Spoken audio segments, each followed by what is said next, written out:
उहाँ आफै आफै गाडी चलाउँदै अगाडि बढिराख्नु भएको छ। हामी दुर्गा प्रसादसँगै अगाडि बढिरहेका छौँ। यहाँ निकै ठुलो मात्रामा युवाहरूको उपस्थिति देख्न सकिन्छ। निकै ठुलो मात्रामा युवाहरूको उपस्थिति, प्रहरीको बार तोडेर दुर्गा प्रसाई आफै अगाडि बढ्दै हुनुहुन्छ।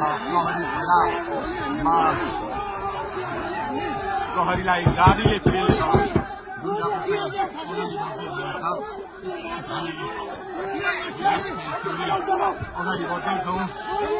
जहाँ कसैले रोक्न सक्ने अवस्था छैन। प्रहरीलाई पेलेर अगाडि बढिरहेको छ। प्रहरी गाडीको चाबी खोज्न लागिपरेको छ।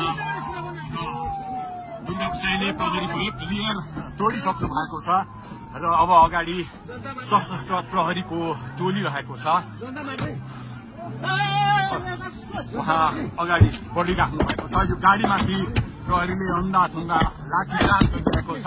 तपाईँ देख्न सक्नुहुन्छ दुर्गा प्रसाईको गाडीलाई प्रहरीले रोकिराखेको अवस्था। उहाँले यो प्रहरीका सम्पूर्ण सुरक्षा घेरा तोडेर दुर्गा प्रसाई अगाडि बढ्नु भएको छ र यति बेला तीनखुनेको यो पुलबाट अगाडि बढिसकेको छ। यो दृश्य अगाडिपट्टि